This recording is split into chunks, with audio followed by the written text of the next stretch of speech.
성경에 나타나는 기도문 중에 굉장히 아름다운 기도로 알려져 있는 기도문들이 있습니다. 그 중에서 민수기 23장에 나오는 이 기도문은 상당히 품격이 있는 기도다 이렇게 알려져 있습니다. 나는 의인의 죽음같이 죽기를 원하며 나의 종말이 그와 같기를 바라노라 기도하노라. 풀어보자면 의인처럼 살다가 의인처럼 죽고 의인으로 주님 앞에 가겠다는 그런 기도입니다. 그래서 이것은 워낙 사명을 받은 사람이 어떤 어려운 일이 오더라도 굴하지 않고 의인처럼 살다가 핍박과 고통 속에서도 결국 다른 길로 가지 않고 죽음이 오더라도 주님을 부인하지 않고 가겠다. 그런 고백이 담겨 있는 기도입니다. 이건 구약에 아마 대단한 선지자나 영적 지도자가 한 것처럼 그렇게 보입니다. 그런데 이 기도문을 작성한 사람이 우리가 별로 좋지 않게 생각하는 인물 발람입니다.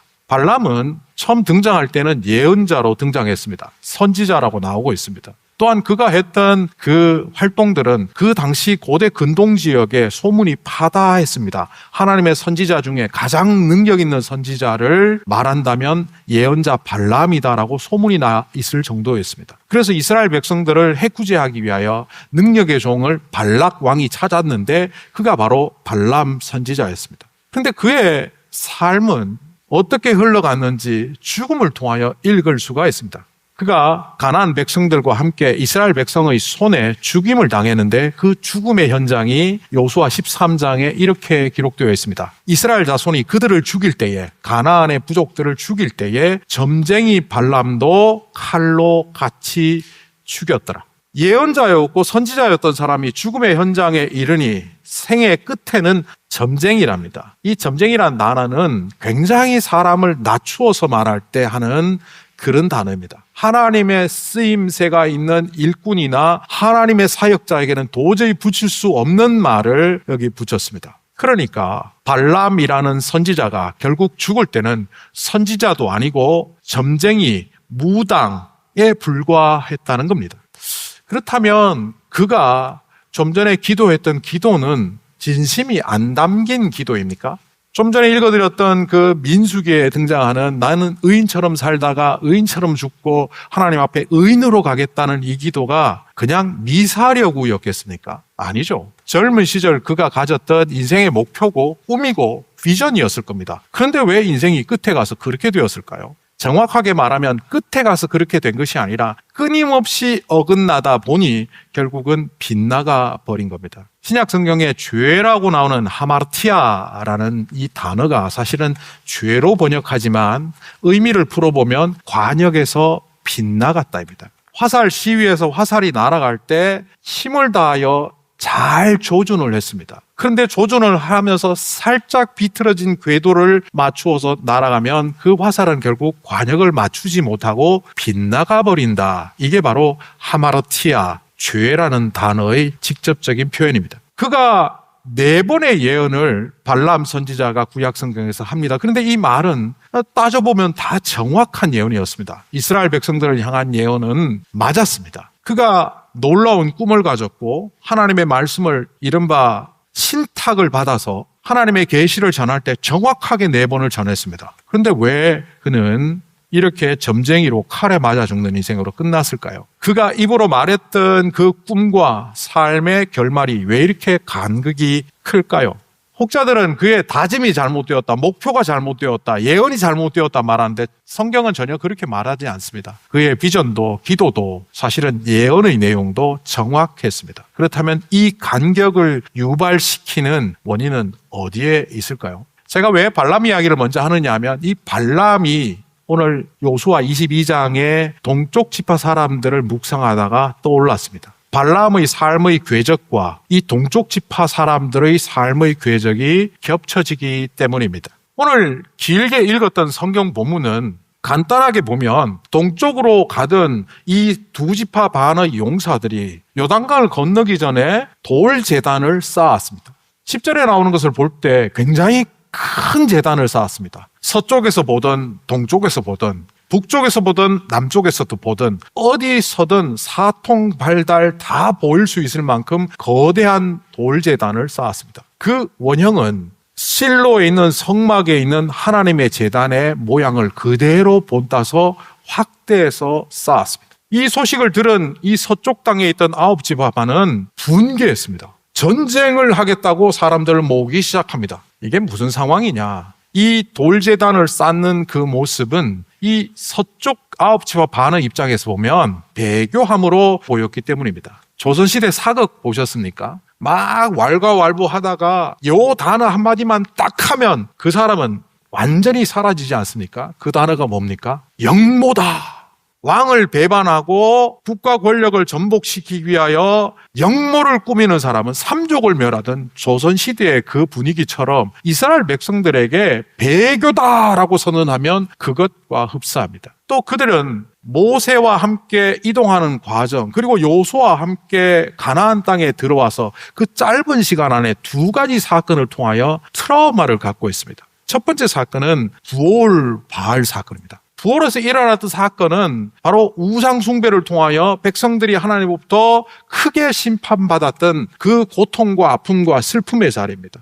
또 하나는 아간이라는 사람이 여리고에서 하나님의 명령을 어김으로, 다르게 말하면 배교함으로 그 백성들이 아이성 전투에서 패하면서 당했던 고통을 떠올리며 한 사람의 잘못을 통하여 혹은 일부의 잘못을 통하여 우리 공동체가 망하는 것을 막아야 된다는 그것 때문에 자초지종을 물어보지도 않고 이들은 군대를 일으켜 이 두 지파 반을 공격하려고 합니다. 그런 찰나에 한 사람이 등장합니다. 비느하스 제사장. 이 사람은 사실 부올 사건의 주인공과 같은 사람입니다. 부올 사건을 종결시킬 때 그 사건의 핵심적인, 영화로 만들면 주인공 역할을 했던 창든자가 제사장 비느하스였습니다. 오늘 이 사건에서도 비느하스는 났습니다. 일단 사절단을 보냅시다. 아니, 우리가 배교라고 선언했고 그를 적으로 여겼으면 우리 전쟁을 하려고 하는데 사절단 보냈다가 그쪽에서 우리를 다 죽이면 어떡하나라는 두려움이 있었음에도 사절단이 갔고 가서 대화를 나누는 장면들이 오늘 길게 나옵니다. 동쪽 지파 반은 강을 건너기 전에 그들끼리 의논을 한 것으로 보입니다. 세월이 지나다 보면 이 요단강이 국경이 되어서 동쪽과 서쪽은 전혀 상관없는 사람이 된다. 심지어 9지파 반이나 되는 이 다수가 소수파인 우리들을 너희는 남이다 라고 해버리면 우리 후손들이 굉장히 어려움에 처할 거다. 그래서 우리가 하나라는 것을 상징화, 기념화, 증거하기 위하여 여기다가 실로에 있는 하나님의 제단을 크게 만들어 세우자. 사실 제단을 만들 때 철칙이 있습니다. 쇠로 된 도구를 마련해서 돌을 쪼아서 모양을 만드는 것이 불법으로 되어 있습니다. 출애굽기에 보면 네가 정으로 그것에 대면 그것을 더럽힌 것이다 라는 말이 나옵니다. 하나님의 제단을 만들 때는 자연석을 주워와서 서로 아구가 딱 맞도록 만들어 가야 되기 때문에 노력과 시간과 정성이 굉장히 필요합니다. 게다가 작은 것도 아니고 거대한 제단을 만들려면 그들에게는 굉장한 노력이 필요합니다. 이렇게 한 것은 하나님을 배교함이 위함이 아니라 우리가 하나님의 공동체에 속해 있는 증거로 삼기 위함이라고 분명히 말합니다. 여기에 히브리어 단어 에드는 증거 또 증인이라는 말로 번역되는 말입니다. 이 돌이 우리의 증인이 되어서 이 제단이 우리의 증거가 되어서 우리는 한 민족이다, 하나님의 백성이다라는 것을 기념하자라고 만들었는데 이 서쪽 지파 사람들은 그것을 다른 제단, 불법적인 제단을 쌓아서 배교하는 것이라 오해했고 대화 중에 다 풀렸습니다. 그래서 비느하스와 서쪽에서 왔던 사절단들은 기뻐합니다. 돌아가서 보고했더니만 이스라엘에 있는 나머지 사람들이 정말 기뻐합니다. 그렇지. 이 이야기가 이렇게 전개되고 결말에 가서 대부분의 사람들은 한 공동체가 와야 될 때 빈틈이 생기면 그때 중재자가 나서는데 비느하스처럼 어떤 사람이 지혜롭게 나서서 공동체를 하나 되게 하고 늘 사탄이 공격할 때 하나 되도록 애쓰고 노력해야 된다. 이렇게 교훈적으로 설교하고 끝낼 수도 있을 것 같습니다. 그런데 저는 오늘 이 말씀을 그런 관점에서 보지 않습니다. 오늘 말씀의 제목이 증거는 거기 그대로 서 있었다. 그러나입니다. 제목에 그러나는 넣지 않았지만 증거는 그대로 서 있습니다. 돌이다 보니 비가 오고 우박이 내려도 돌 제단은 그대로 있습니다. 그런데 세월이 흐르며 이 동쪽 지파 사람들이 어떻게 되었는지 역대상 5장은 이렇게 기록합니다. 그들 동쪽 지파 사람들입니다. 그들이 그들 조상의 하나님께 범죄하여 그 땅 백성의 신들을 음란하게 섬긴지라. 그러므로 이스라엘 하나님이 아수르 왕의 마음을 일으키심에 그가 루벤과 갓과 므낫세 지파를 사로잡아 이방으로 옮겼더라. 시간이 지나고 세월이 지나면서 돌다는 그대로 있는데도 불구하고 이 동쪽의 사람들이 변해갔고 결국 우상을 섬기다 하나님의 벌을 받아 가장 먼저 흩어지는 지파가 되었다라는 결말을 알고 있기에 이 결말은 발람의 결말처럼 보여집니다. 왜 이랬을까요? 왜 이들은 돌제단을 그렇게 신앙을 안 버리기 위하여 증거로 세워놓고 그들의 신앙은 여지없이 무너졌을까요? 제가 알고 있는 한 집사님이 있습니다. 경상북도 영덕군 구계교회의 김상태 집사님입니다. 그분이 지금은 장로님인지 아닌지 잘 모릅니다. 예전에 집사일 때까지만 교제를 했기 때문에. 이 구계교회는 창립될 때 저희 부친이 헌금해서 예배당을 지은 교회라서 저도 목사된 이후에 그 교회 가서 설교를 한번 한 적이 있습니다. IMF가 끝나고 한국의 경제가 굉장히 힘들던 그 2000년대 초반에 이 구계라는 어촌에서는 사람들이 뭉치기 시작했습니다. 고기도 잘 안 잡히고 양식도 잘 안 되니 우리가 용왕신에게 제를 올리자. 과거에 사라졌던 그 용왕신에게 제를 올리는 용왕제 혹은 용신굿을 하자는 겁니다. 전통에 보면 농촌 마을에 농사를 짓는 사람이 농사 잘 되게 해달라고 비는 굿은 대동제 굿이고요. 바닷가에서 하는 그 마을 굿은 용환굿 혹은 용신굿이라고 합니다. 그것을 하자는 돈을 각출합니다.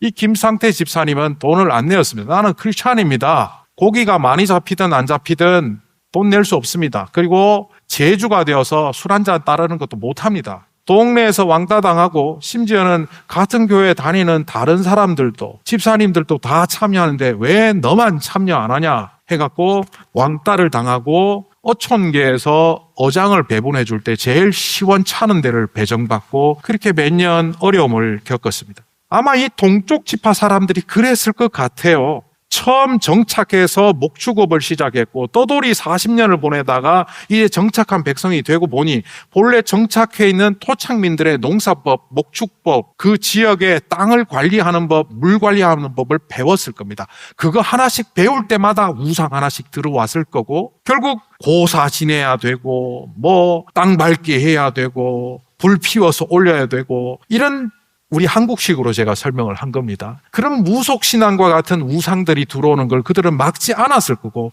서서히 그들은 그렇게 해마다 봄, 가을로 용왕신께 제사 드리는 그 부계교의 성도들처럼 그렇게 했을 것 보입니다. 증거의 제단은 남아 있습니다. 부계교의 예배당의 건물은 남아 있지만 그 성도들은 용왕신을 향하여 가는 무당을 섬기는 교인들이 되었던 것처럼 그 동네 사람들이 그렇게 되었던 것으로 보입니다. 돌을 모으고 노력을 하고 모양을 딱 맞추기 위하여 얼마나 애를 썼습니까? 그런데 그 증거의 무더기는 내용이 빠져버리면 단지 돌무더기에 불과합니다. 교회 신앙생활 한 지 20년, 30년 되고 뭐 내가 목사고 집사고 장로가 된 거는 이건 돌무더기입니다. 거기에 내용이 빠져버리면 그거는 헛된 돌무더기에 불과합니다. 결과적으로 아무런 의미가 없다는 겁니다. 오늘 이 자리에 다른 곳에 가지 않고 예배당에 오신 분들을 모욕하려고 하는 얘기는 아니지만 우리를 돌아보자는 입장에서 다른 사람들 놀러 갈 때 여기 와 있고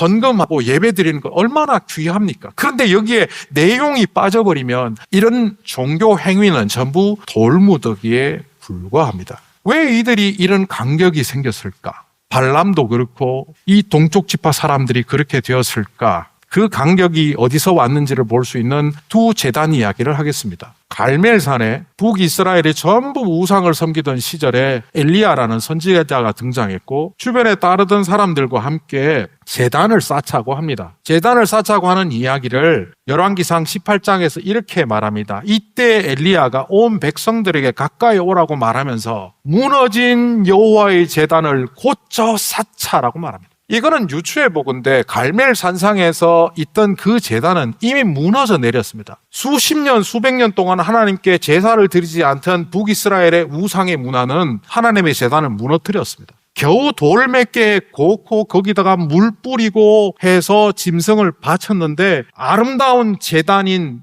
바알과 아세라의 제단에는 아무것도 나타나지 않은 반면 여러분 아시지 않습니까? 여기에는 여호와의 불이 임했고 그 모든 물이 쏟아져 나가는 상황 속에서도 그 제물을 불태우는 여호와의 불이 임하는 역사의 제단이 되지 않았습니까?